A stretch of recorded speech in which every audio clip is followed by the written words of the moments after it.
Welcome, everyone. My name is Jacob. Thank you for joining me, and this is Hunt Detail.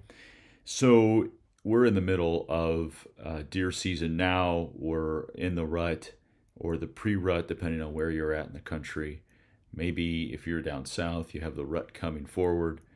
But what I want to emphasize today on today's podcast is really playing the long game. And the way I know a lot of times we look on Instagram or we watch hunting shows on YouTube and we feel like everybody's, punching their tag.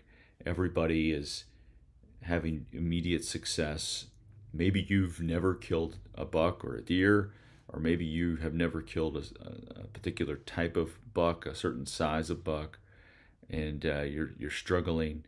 And here's what I will say is the best way to approach hunting whitetail, or really hunting any species, I would imagine, but we'll focus on whitetail, is focusing on the long game, especially if you're hunting public land and big woods, or even small, small plots of public land, or maybe it's a new farm or something, new land to you.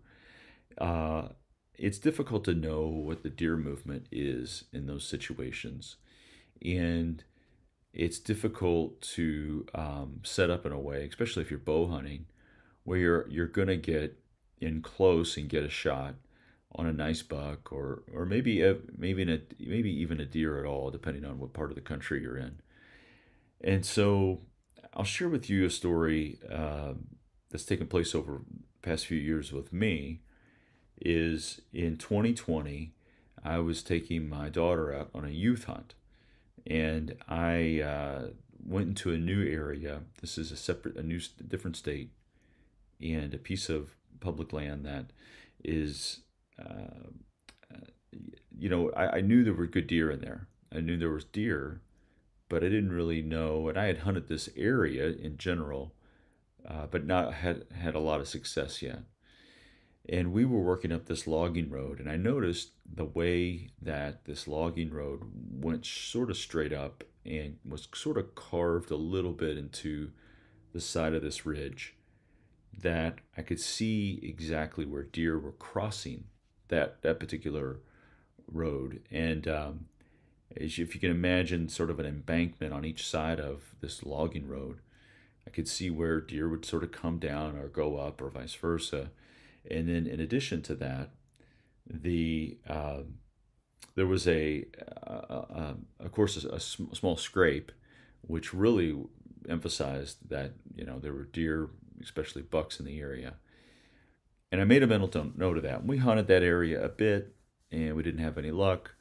But I went back to that area later in the year. I did experience I had encounters with deer. It was too brushy, unfortunately, and a shift in the wind, had them running, or it running. I think it was just a single deer, so it could have been a buck or a doe. But and then in November, so this youth hunt was in our middle of October, late October. In November, I think it was probably 3 or 4 weeks later, I shot a buck just in that same exact area, and he had been coming through a little lower on the terrain, but still coming through that general area.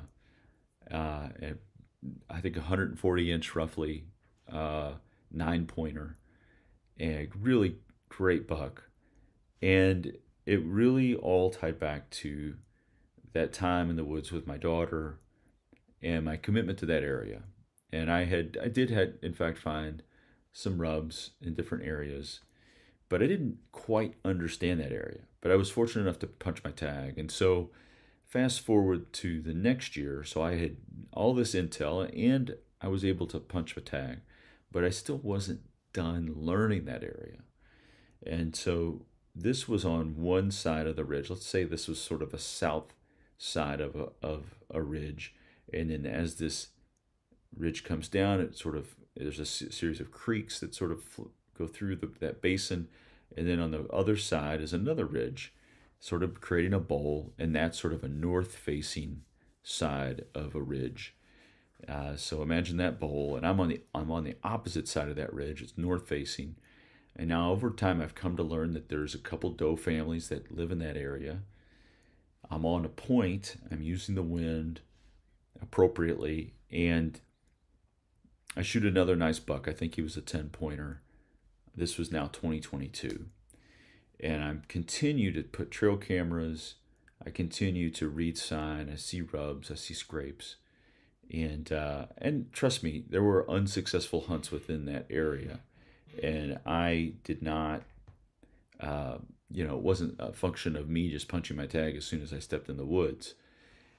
So now, last year, fast forward to 2023, I set up on that same north-facing side that I had killed in 2022, still trying to understand the nuance within this area.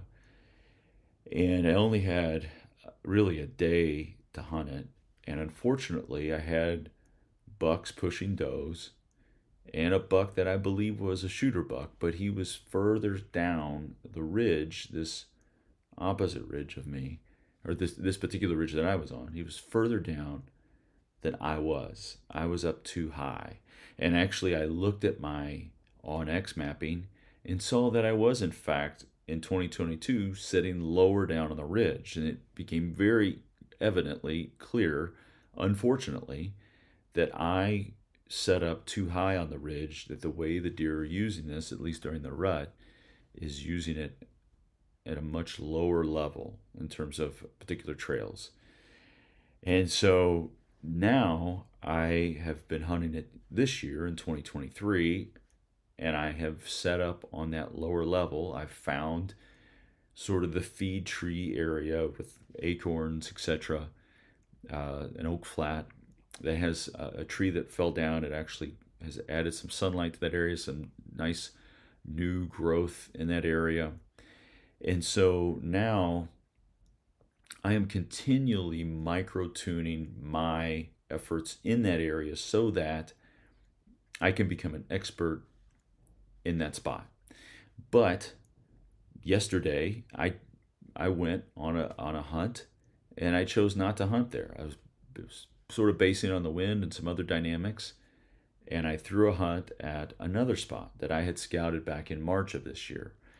And so I am continually trying to identify and build up my a solid list of hunting spots on this piece of public land that I can dip into, because things can change and will change.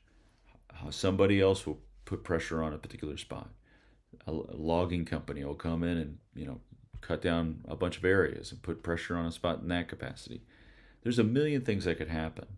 And the more that you approach your time in the woods with that mindset where you're looking at and scout, you're constantly in scouting mode, and you're constantly putting spots in the back of your mind. In fact, yesterday, this spot that I hunted, I scouted it back last March. I jumped 2 deer in March. I made notes, and I thought, you know what? I want to come back here. These 2 deer were bedded. Went back there. One ridge did not have any sign. The other ridge that I also jumped a deer on did have some sign. There was a scrape. Hunted that scrape. Ultimately, a buck did come into that area. Unfortunately, he winded me. But I now know, okay, this is a spot that I can work on. I can develop. I can understand the nuance with here. There's a buck that likes this area, or bucks that like this particular area. There's some decent sign, and now I'm going to invest some time and energy and effort into understanding what the movement is like here and how the deer use it, so that next year not only will I have my A spot and my B spot, but also have a C spot, maybe a D spot, and you continually to work that. And so that the deer that I kill 3 years from now, I'm trying to figure out today, or the deer I kill 5 years from now or next year. I'm trying to identify that spot, not necessarily that deer, but that particular spot on that, with the work that I'm putting in now. And I'm more importantly scratching off spots that don't have sign, that don't feel like they're going to produce. Obviously, things do shift as food sources shift, etc. But a lot of times in these big wood settings, I mean, you've got your oak flats here, you've got oak flats there. Some of them produce, some of them don't. But ultimately, if you're able to crack the code on some of these spots, you will have consistent success as you get into years 3, 4, 5, and so on. So I hope that is encouraging to you. I mean, for me, I'm always excited to be in the woods, sort of uh, doing my work, putting in my time, trying to understand the landscape, taking constant notes, and really being able to understand, to see the deer woods differently than everybody else that's out there just hunting, just trying to find a tree or just hunting an area where they think the deer are occupying, that sort of thing. So best of luck this season. Look me up on Instagram, TikTok, or YouTube at J_Coons_hunts for more content. Like and subscribe to this, share it with your friends, and best of luck this season.